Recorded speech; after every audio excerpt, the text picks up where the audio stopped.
Welcome to the Interior Design Podcast, where we explore the ideas shaping the spaces that we live, work, and play in. I'm your host, Hayley Roy, and today we're diving into a fascinating topic: the future of AI in interior design, artificial intelligence. Before we begin, a quick thank you to our episode sponsor, Harp Design, a multi-award-winning interior design studio based in the UK. At Harp Design, we create beautiful functional spaces for commercial and hospitality clients, balancing creativity with compliance, from concept to completion. Whether it's a restaurant, hotel, or workplace, we believe great design is about people, purpose, and personality. You can learn more at harpdesign.co.uk. Joining me today on the podcast is Dr Haider Raza, whose research explores how artificial intelligence can enhance creativity and innovation within spatial and interior design. We'll be talking about where AI fits in, what it means for designers, and what the future might look like as technology continues to evolve. Dr. Raza, can you tell us a little bit about your background and how your work intersects with both design and artificial intelligence? Yep. Thank you first for the invitation. And I'm Haider Raza, and I'm currently a senior lecturer in the School of Computer Science and Electronics Engineering in the University of Essex. And I'm also a co-founder of a company called Sensiwise AI, which is registered in the UK. And I have nearly an experience of 22 years I did my PhD here in the UK and my postdoc as well, and joined Essex back in 2017, the Institute of Analytics and Data Science, as a fellow. And in 2020, I became lecturer, and 2022 senior lecturer. And in 23, I founded Sensiwise AI, which is a company and AI consultancy, which helping businesses around Essex and nationally to adopt to AI. And we operate in different domains, such as healthcare, manufacturing, retail, finance, and other areas as well. And we are helping businesses in AI consultancy, data training, data ethics, GDPR, developing pilots, agentic AI. And we have launched something recently called Syra, which is a Sensiwise AI readiness assessment. And it's a framework for helping businesses to evaluate their health in AI.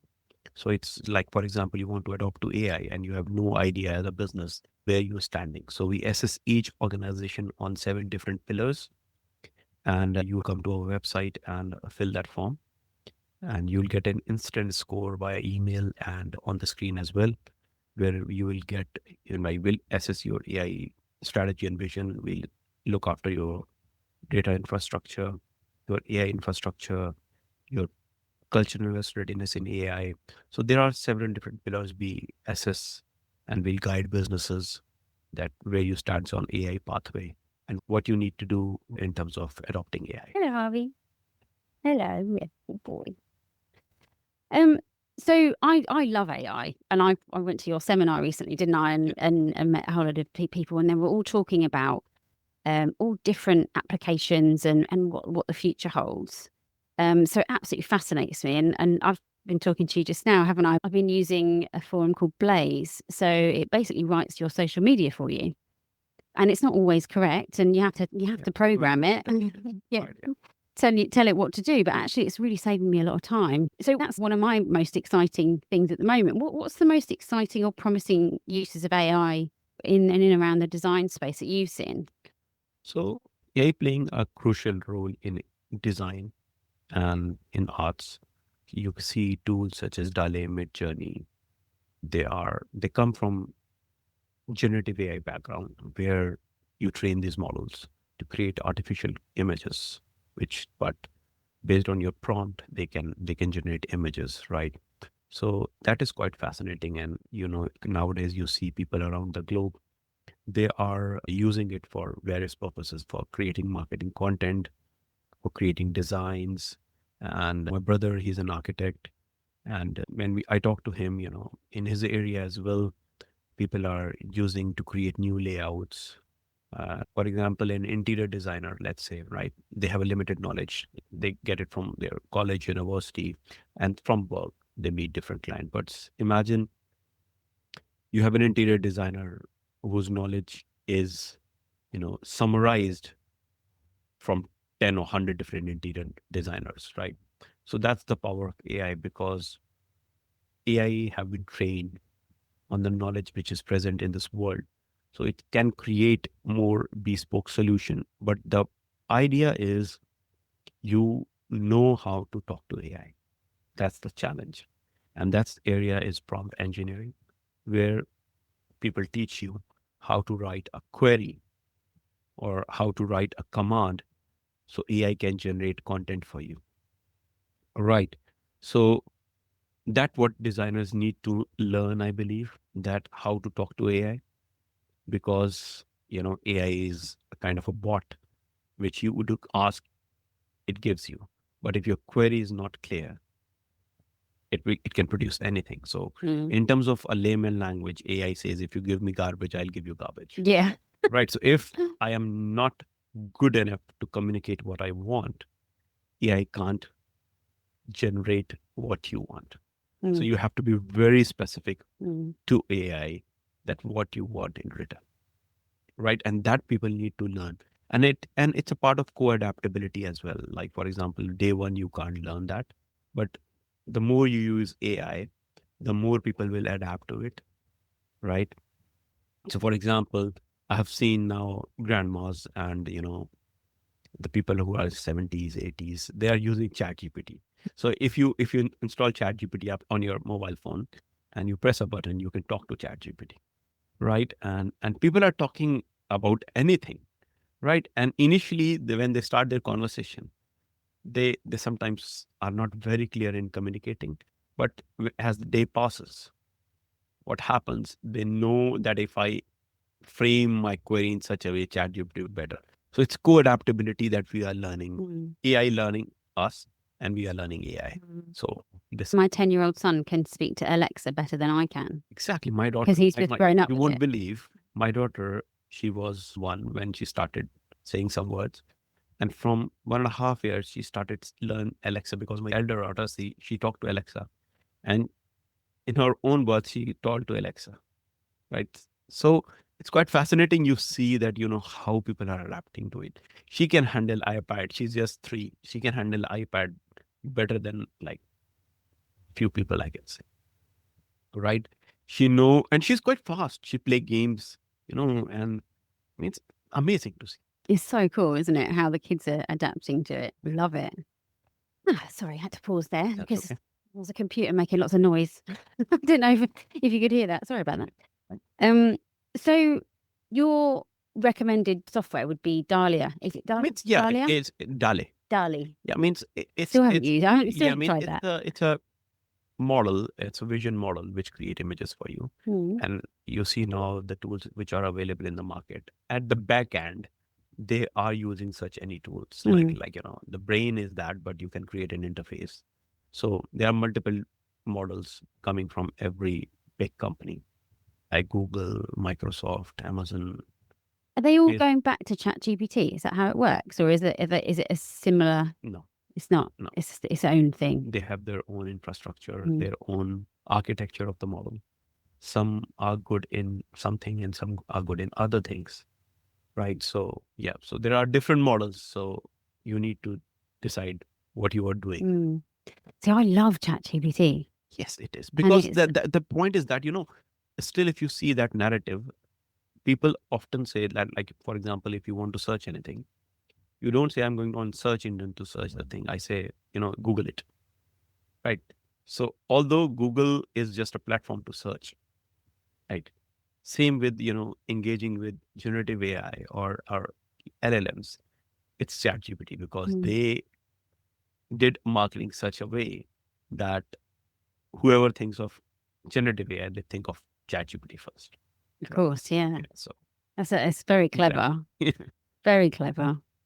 Um, have you seen AI positively transform the design process? Has your brother showed you anything? Oh yes, of course. Yeah. So I remember, like, he used to work on CAD software, and then he moved to BIM, and now he's working as a BIM architect. And he told me that every industry, within his industry, there are some industries, and people are adopting to AI.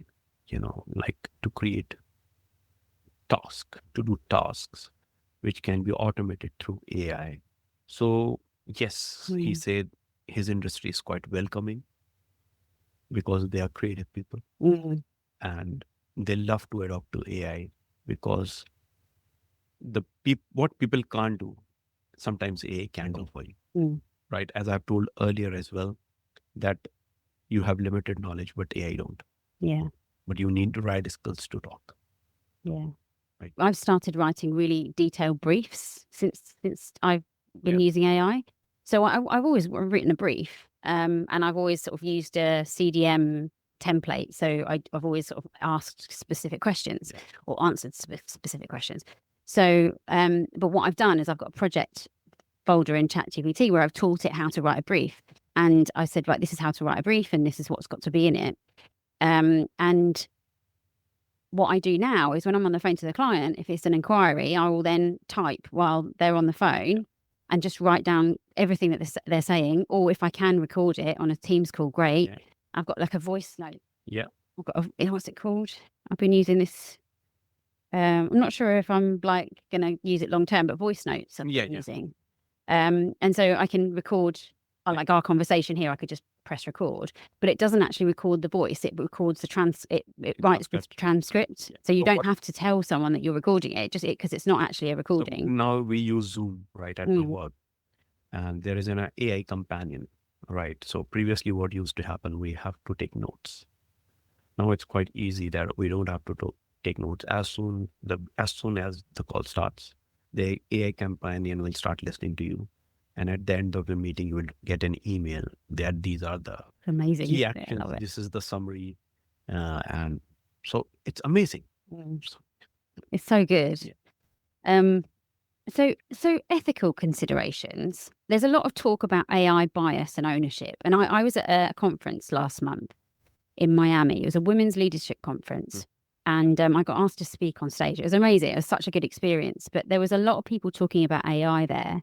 And they were saying that AI is biased against women because, yeah, I know. And I wanted to ask the reason that they gave, because I was like, where have you got this from? Why do you think this? Because it was a very kind of women-dominated place.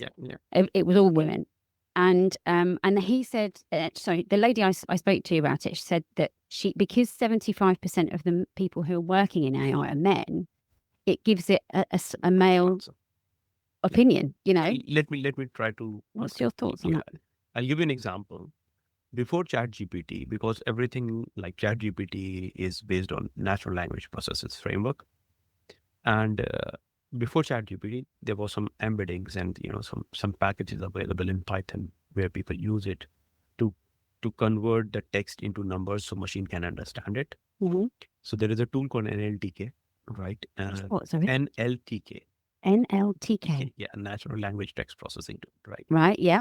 And if you ask, generally what it does, that if you talk about doctor, by default he will think he. It will think he. And if you say nurse, it will be she. Right. So yes, there was some form of bias, but as we are growing the data, the more data is being used. Now you see ChatGPT, although yes, there are some form of bias, but gradually it will disappear. And that's what we are trying to create, a human super intelligence, where we'll move towards AI, which will be unbiased. Definitely, if we train an AI on a biased data, it will give you unbiased answer. Yeah. Right. So as I said, we live in a biased world, don't we? Yeah. So if you give us garbage, AI will give you garbage. Right. So if an image is AI generated, for example, who owns the copyright of that image? So see, if you are paying a subscription to ChatGPT, let's say, or any DALL-E or Midjourney or any other tool, so you owns that image because you are paid for subscription. But this is a debatable topic and quite gray area.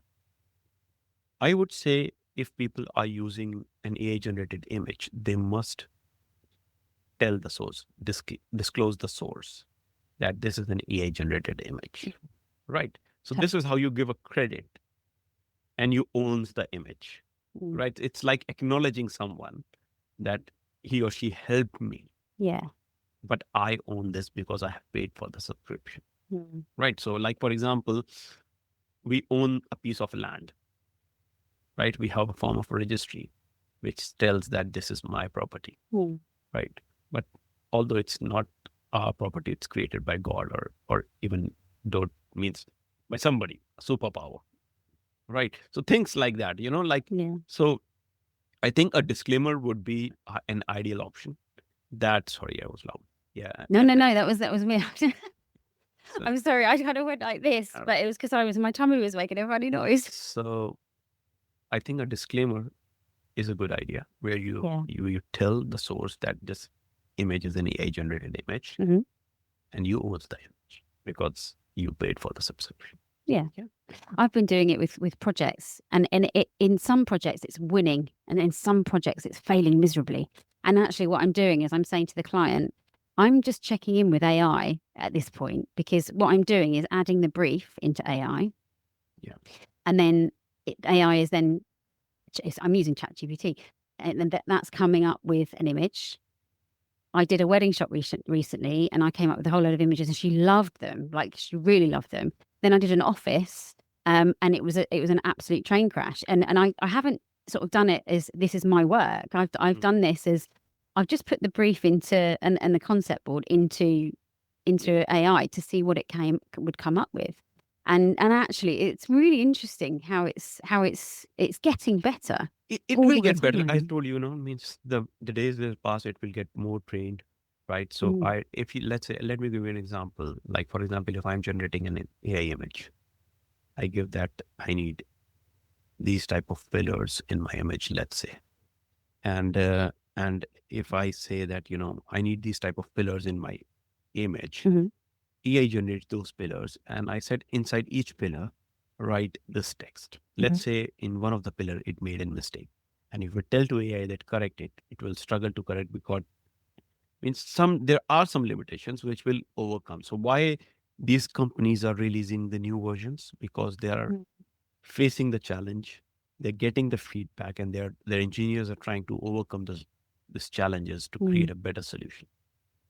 Right. So yeah, that's my point. Yeah, cool. That's amazing. So, do you think AI could unintentionally erase cultural identity in design if you're not careful? Absolutely. Right. For example, where these AI models were trained, US, right, and some of them Europe, right. And let's say if they collected the data, right, and the data they collected to train this AI avoided African boundaries, let's say Asian culture, for example, and it's trained on total Western media data, for example, and you ask an AI to generate the content, it will be creating the content which is, you know, more aligned towards Western design, identity, culture. Think that people sitting in Nigeria or somewhere in Sudan or maybe in Sri Lanka or India, they want to use that model. The design which Mm. created will not capture their identity, right? So that's what, again, we are coming back to biasness. Hmm. And over the time, this biasness will disappear. It Yeah. will not go completely, but it will get better and better and better. What was it? I heard as well at your conference that when you pay for ChatGPT Yeah. or anything, pay for it doesn't store your data or use your data to develop. But when you don't pay, Yeah. it uses your data to Again, this is develop. a very gray area, right? As we say, this phone which we are having, they don't listen to us. Then if they don't listen to us, how, if we talk about something, how I can see that ad on my Instagram? If they're not storing my data, Absolutely. right? If they're They are totally doing that, right? if they're not storing our data, how can I see? If, let's say, if I'm talking about BYD or Tesla, I want to buy a car. The moment I open my Instagram, Facebook, anything, I'll see those ads, right? So this is a very gray area, and means, I don't want to be political, but Mm. this is quite political topic, that Mm. who is responsible that they are not using our data, Mm. because we are accepting their terms and condition.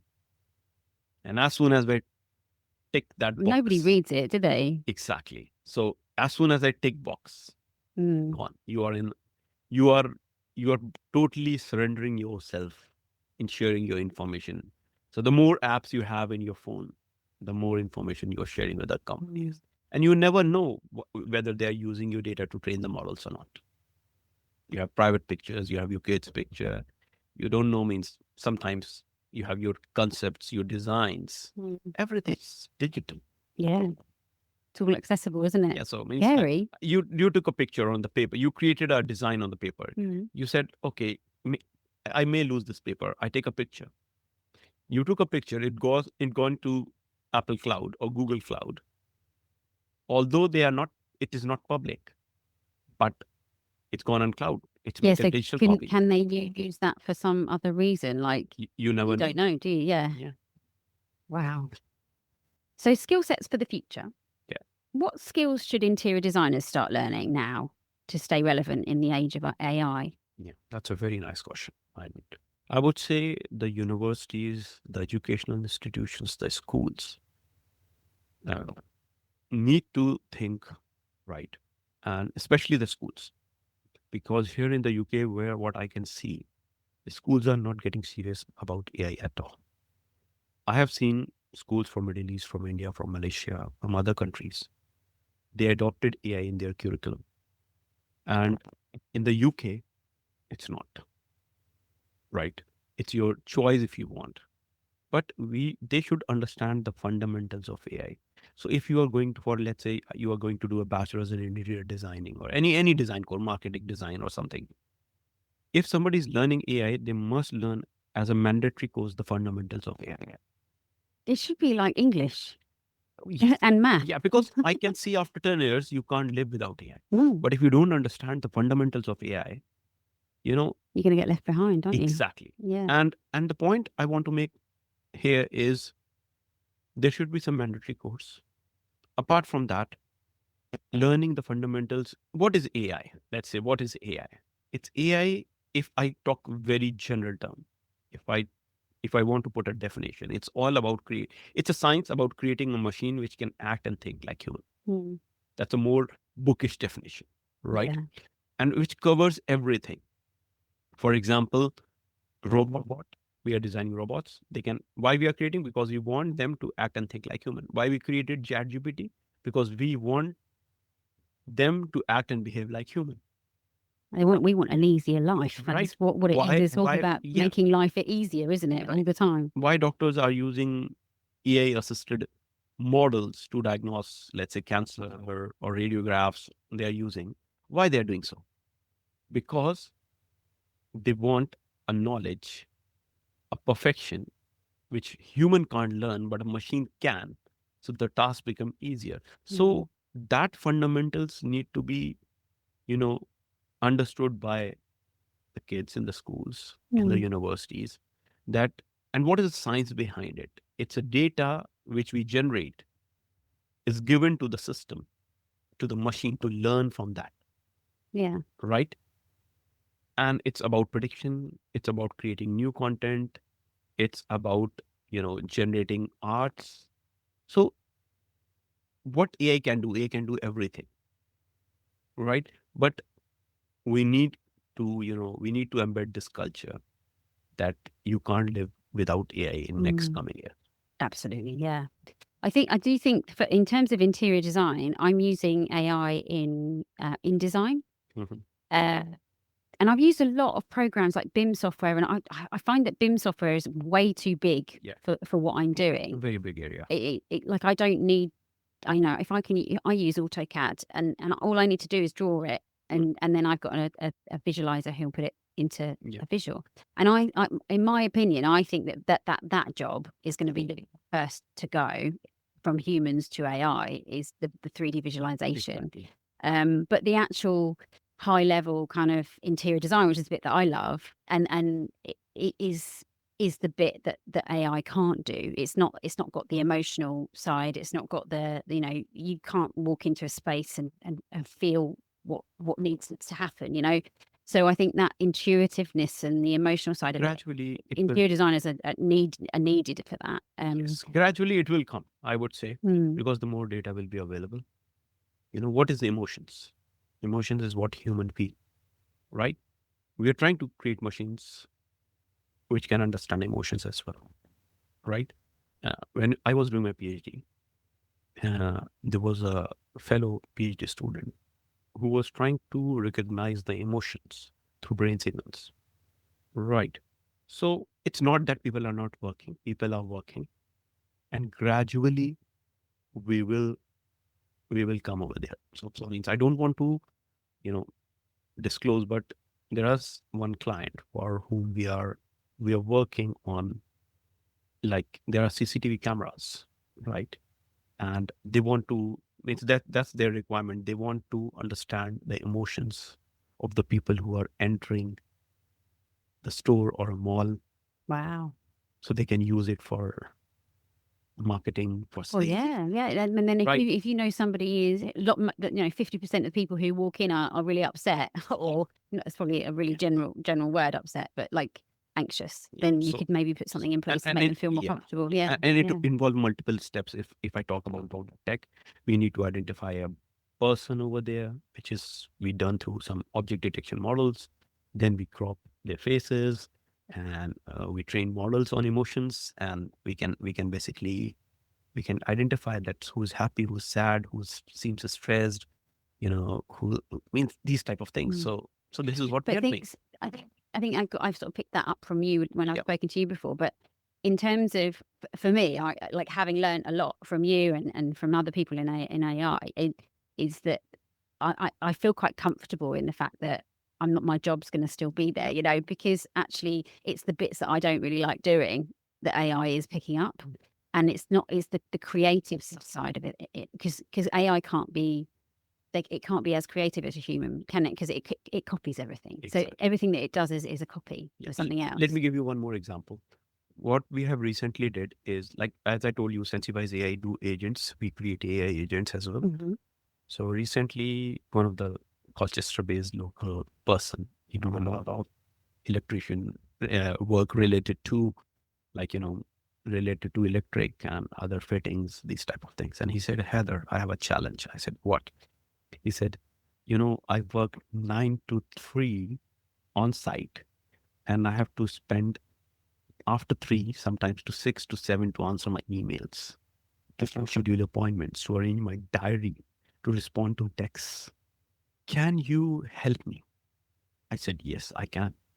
And we have recently designed an AI agent who reads the email, reads the text, and schedule his diary, book appointments, and just what he need to do, he just need to say yes and no Mhm. for the job.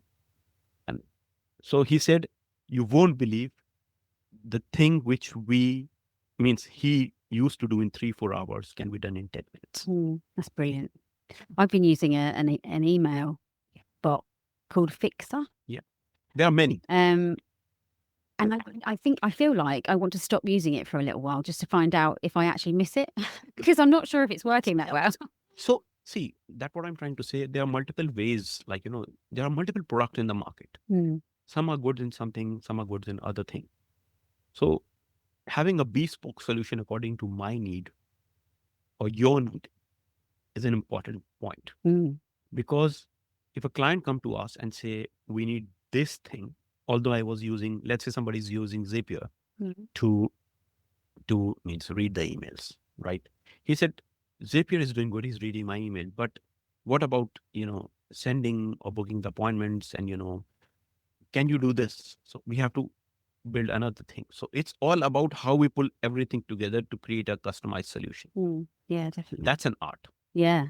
right? So programming AI is part of an art as well, where, everyone have their own perspective, where how you design a solution.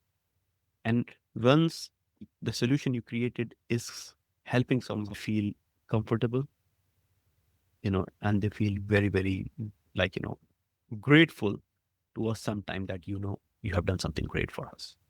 So yeah. Yeah, it's amazing, isn't it?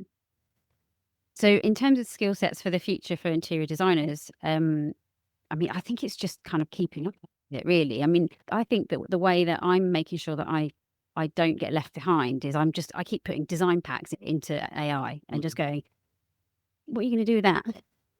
Make me an image out of this, you know, testing it and saying, what should I do with this? But also using ChatGPT and the AI stuff in the emails and things like that, and just trying out. I mean, we as designers, we have to know software anyway.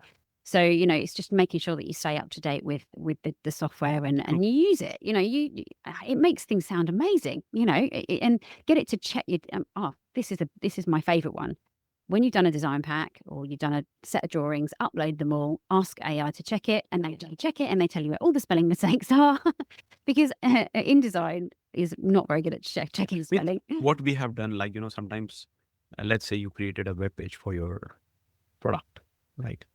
And you need to give it to your SEO expert or sometimes your digital marketing expert to see and have a look. Try passing it out to multiple AI models and get their perspectives, that what they recommend to you. And sometimes they do amazing jobs. Really? Yes. I'm going to try some of the other ones that you recommend. Let me give you an example. There was a mistake by one of the developer in putting, like if you launch a website in the UK for your business, you put the register, the company number at the bottom. Yeah. And it's an 8-digit number. Yeah. Right. And somehow he has basically missed that one of the number, and 7 number was there instead of 8. And other developer of mine, he was just trying to review the thing, and he was using AI to review the stuff, and he said, "See what I found. I could just taken that instead of." So that means AI know that a UK company number should be 8-digit, not 7. Yeah. And it checks it. And one of the things I've learned recently is in ChatGPT, there's a research mode. Yes. And an agent mode. Agent mode, yeah. And that's been brilliant. So have you tried agent mode for booking the flights? Oh, not booking flights, no. Right. What is it? Just going to give you the best prices? Yes. Oh my God. Yes. Like best price, it will give you a couple of options. You tell the agent what you want. Like, are you happy for a layover? Or give your choices, your preferences, and see what it gives you. Oh my God, I'm going to try that. Yeah. I love it. But yeah, I think it does. It does just, for me, it just checks what I'm doing. I'm really creative. I'm not great at admin. So it's doing my admin for me, and it's doing things like... That's why agents are important, because I want to say something people confused with AI agents and AI workflows. Yeah. So there is huge difference between AI workflows and AI agent. AI agent is an AI system which act as a manager and do the task by itself, and it's goal driven. However, AI workflows, where you, for example, reading an email, sending it to the people, and logging it, that's a workflow. That's not an AI agent. That's a AI workflow. So nowadays, people are designing AI workflows and selling it by the name of AI agents. So AI agents is more goal-driven rather than task-driven. And it has a power. AI agents have a power of making decision on your behalf, although they are riskier. I think what I did was, what was I doing with Agent? I was asking it to log. I was trying to upload a whole load of stuff to Shopify, and I was having loads of trouble. And what was I doing? I think I was doing something, and it was logging in as me, and then it was just going, put your password in then. And then it was actually looking for what I was trying to find, and it was doing the job for me, and I was putting things together. I think it was in Shopify. Yeah, maybe. And it was absolutely brilliant. And yeah, it blows my mind what it can do. It's great. It's great. But also, it having learned a lot about it recently, it's just an extension of what we had before. People are just calling it AI, and it's a bit scarier, I think. But actually, we've had Alexas in our house for quite a few years now, haven't we? Well, I haven't. And there is a whole story behind Alexa, it's listened to every conversation. And that's true. Yeah. Yeah. It is. Yeah. That's why Amazon's so successful, isn't it? Because they're just listening to what we need. Exactly. So means like, means home conversations. Hmm. So that's what they recommend you on My God, Amazon. it's so scary. Yeah. Can the police and stuff, can they like tap into people's homes? Maybe if needed.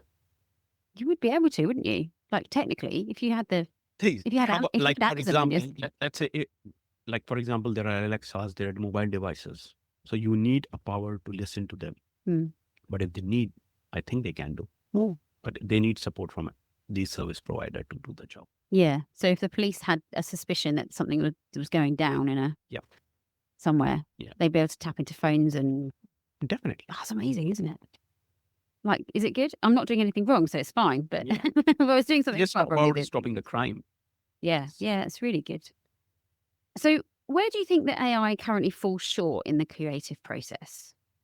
Understanding, like, fall short, like I would say, it's going to be improved over the period of time in creating more bespoke solution, more customized solutions. I think people need to also learn how to talk to AI, Hmm. right? So it's like blaming other that you can't do that. No, I can't do that, but you tell me what to do, right? So the more data we gather, the more AI will become better. So it's very challenging to say at the moment that where we are falling short. We are not falling short. Gradually, it will improve. Yeah. Yeah. I mean, I don't think in terms of from an interior design perspective, I don't feel threatened by AI at all. I actually think that it's making my job easier. Fine. And Treat it as a collaborator rather than your enemy. yeah, It's a collaborator for you who can ease your task and give you knowledge which you don't have. Treat it as a friend. Means I know some people feel scary about putting personal information, but you have so much digital presence. one of my friends is gone to court recently, and she didn't get a solicitor, and she's used AI Yeah, to help tools. build her case, and it's been brilliant. You know, she's got law. You know, and I don't know if all of it is correct, but you know, it's given her something better than she would have had before. You know, So what I have heard from a couple of my friends in London, they got parking tickets and these. And they asked AI, how should I get it waived off? Give me the clues. And they did it. They created a response, which is quite obvious and looks so, like, so personal that yes, it may happen. And it get waived off. amazing, love it. What aspects of interior design can never be replaced by artificial intelligence, in your That's a opinion? very tricky question. So I would say creativity. Like, it's creativity is there, but human creativity, can you think anybody can overcome it? No. Means I would say means, as I said earlier, treat it as your collaborator, and it will take time to means we can't create super intelligence, right? We are going towards it, but you never know how far it is. Maybe 50 years, 100 years, or maybe 5 years, right? It's a debatable topic. And in especially in design, can you replicate Zaha Hadid designs? Means AI can do, means definitely those designs are which are available in the market. You can train the model, but he can create something new, which was never existed in this world. So That I completely agree, and I think that there'll be an element of you know, cookie cutter. Yeah. Of like, you know, some people will want something that's quite generic. Yeah. So then that's fine. You know, if you don't want an interior designer, that's absolutely fine. But quite often in my designs, I find it quite difficult to create concept boards. Yeah. And AI is helping me do that because they're brilliant in it. yeah. So what I'm doing is I'm like, well, I want that, but it's not that. It's that with that in it and this but it's got this in it, but that doesn't exist, and I haven't got a photograph for that. And I can't find one anywhere. So then I go to AI and I say, please put that picture. So I take a picture of the interior and then I say, make that interior look like this. And 9 times out of 10 it gets it wrong, but once out of 10 it's getting it right, which means that at some point that's going to help. I told you, it can be 5 years away, it can be 50 years away, it can be 100 years away. Mm. You never know like when it can be, Yeah. because technologies are building so fast. Can you imagine my grandmother thinking that there will be a machine who can create images? Like if I like when my grandmother was, let's say, was young, if I say, I mean, I'll be going to the UK when you get old and I'll do FaceTime to you. So, she will say, stop talking rubbish, right? So That's what we saw on Back to the Future, isn't it? yeah, so Back in the day. no. And then now everyone's doing it on the TV and everything. So it means we don't know what's coming next. Yeah. But at the same time, I was watching something on Amazon the other day, and I was just like, the guy said, and it was an old program, and it was all about, I think it was all about something about work, the future of work. And I didn't realize how old it was. And it was like, it was about 10 years old. And they were talking about 2020, by 2025, a third of the whole world's jobs are going to get, and this guy had said this. And I was like, hang on a minute, it is 2025 and that hasn't happened. So that's so the biggest myth, I would say. Mm. See, through AI, we are not replacing humans. We are putting human in a better place. We're just trying to remove the tasks which are laborious, unproductive. Mm. Like imagine admin. admin. Exactly, So think about that. Means somebody's coming on a desk 9 to 5, going through the Excel files, paper records, and just filling the Excel file. Like, at some stage it will become frustrating. If AI can do that job and that guy can do something better, what's the harm? Absolutely. So when you speak to clients, are they, and I'd quite like to answer this as well, because I think I'm interested to hear what you've got to say, but I'd quite like to put into this as well. How are clients reacting to AI in design? Are they more excited by the tech, or are they wary of it? they're excited. Sometimes some of them are worrying as well.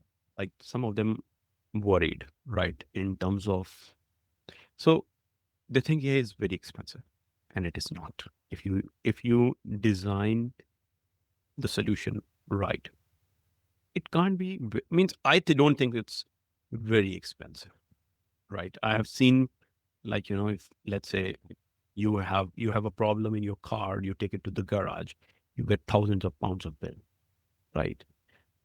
If you invest in developing something in AI which cost you £1,000 initially and which will last for 10-15 years of saving your admin time of so much, right? So you have to think of return of investment, right? So that's what I'm trying to say. Means people are scared sometimes and they're not very well informed, right? That's why we are filling this gap. So the framework which we designed, I talked initially about Syra. So we ask our clients to come to the portal, fill the Syra form, which is our AI readiness assessment, and we'll judge you where you are, and we'll guide you that what you need to do to become AI ready. Can anyone go onto your website? Yeah, and just get a, so if our basic plan is free. Yeah. And the standard plan is, it's very cheap as well. It's like, for example, for SMEs, that's going to be around 2,000, 3,000 pounds. Depends upon what type of SME you are. So if you want to know about more, you are curious, yes, I have this. Let's say you scored 70% on 5 pillars, and on 2 pillars you scored 30%, and you know curious that I want to know why I am lacking behind, why I'm 30%. Come to us, talk to us, we'll guide you. We cannot make it free, definitely, because it's our experts who will guide you. They need to get Nothing paid. is free. Yes, so they need to be get paid. So that's why we kept it so reasonable. And it's not that we decided the price. We engaged with our stakeholders, and we basically we decided that do you think this price is affordable? So yes, people say yes, and then we have decided the price, and we are getting good response. It's not that bad. But yes, over the time, we are expecting to see more responses, and people want to learn AI. Yeah. Do you, I mean, in terms of my experience from clients, I've had clients come to me with AI images now. Yeah. And saying, I think I want this, but I don't want it. But AI has come up with this for me. What do you think? Confused. And I've I've ended up in a completely different place to where AI has, because I've got to know the client, and I've spoken to them, and I've used AI to generate some images for them in that process. But I'm using AI as a tool to deliver something that's in my head rather than something that's going to give them what they need. And but other people are completely the opposite. There's certain people who do not want to have a Teams call with me because they don't know how to use Teams, and they just want me to come and have a meeting with them. So there's like this big gap, and it's getting bigger, where there's the tech people and the younger people, but also and all the millennials and but then there's the older people who are just like, I just want to talk to a human being, please, and that's becoming a luxury, isn't it? Talking to a human. There are multiple factors behind it, right? Means people need human to talk, right? So there was a very famous, like I attended a training, and they said to us that, once you meet the client and you prepared a proposal, never send it through email. Call them on a call. Discuss the promise. Yeah. And see that how the chance of converting that client would increase. Go and see them even better. Yeah. Exactly. So that's what, sometimes those people want. They are confused. And it's not about, they don't want to do it because they don't know it. So you have to go with and start from very basics. Understand their requirements, and don't make false promises that I'm going to change the world. Just fix their basic problems and gradually build the solution. Yeah, definitely. Right? Because what we have seen in healthcare, that whole healthcare will be transformed through AI. And people are there. So let's say there is an old lady for which we have designed some solution. She is saying that, okay, I have to log all my details, what time I took my medications, what time I ate food, what time I wake up. But, I don't feel motivated to log into this machine and do this stuff. Can you design something more creative? Because I love playing games on my phone. We created a game through which she can log her everything. Is she happy? She's extremely happy. Do you know what? I went in the gym the other day. They've updated David Lloyd in Colchester. And I don't know if you've seen this, but they've got this like a sit-up machine, right? Yeah. It's got a thing across your chest. And on the screen, you log in with your card. And I was a little bit annoyed because I was like, I just want to do a workout, and they've got these new machines and I can't use it because I've got to log in and do something. Anyway, I logged in, I got over it. And then I started using the machine and I pushed it forward, and there was like a little dot on the screen. It was like a little line, and you have to like get the dots in the line with your sit-up. So I feel like I'm playing a computer game. It's like gamification, what they are trying to do, they are trying to build the motivation, because if you'll focus on the task, let's say I'm focusing on the task, I'm trying to pull up a machine, or I'm just trying to do something, and I'm not very keen to do, but if there are some other thing, they are diverting the mind in some other task, but subconsciously they are doing this task. Yeah. Right. So psychology, that's why in the university as well, when it comes to AI, we have to think how it will be adoptable, like, whether people are going to adopt it or not. That's the point. And especially in healthcare area, adoptability is a big issue. People don't adopt. Yeah. Especially older people, because most people are older, aren't they, in healthcare?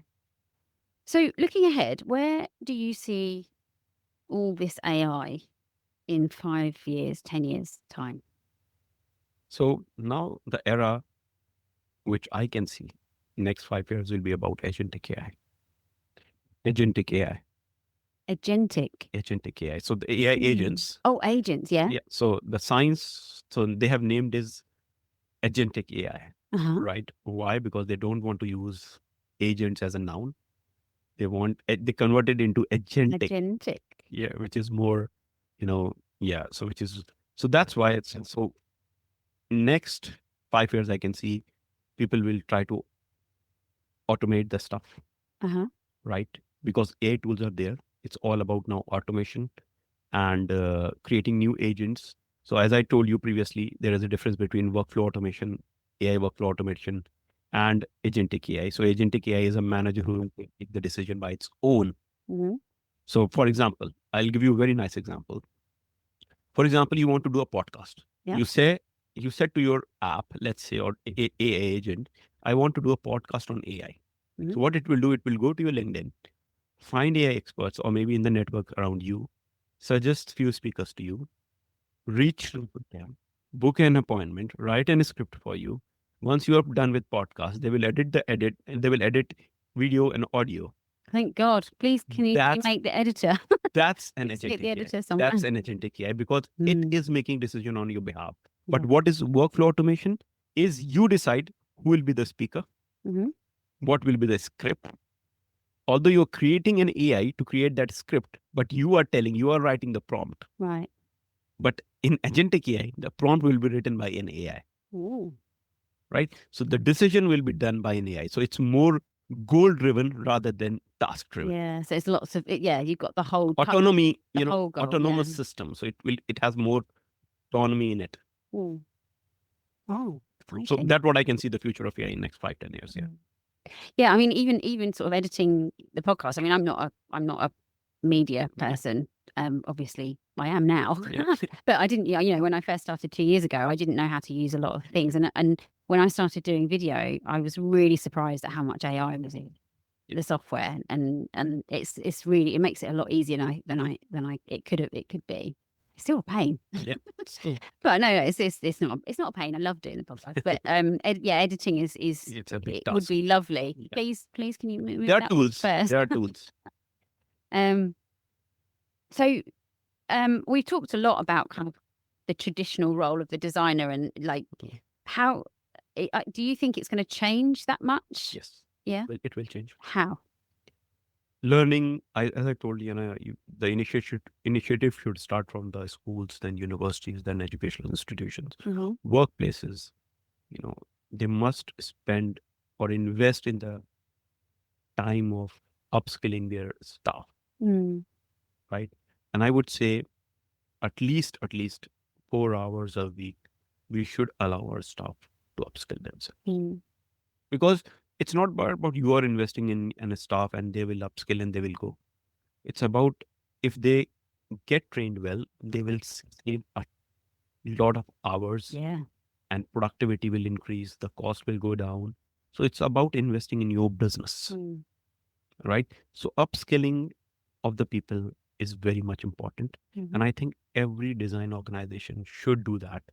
They should or they should subscribe to some of the platforms which are available online and tell their staff to learn these new skills, that how to talk to AI. Maybe prompt engineering is one of the an example where your staff can learn how to talk to AI.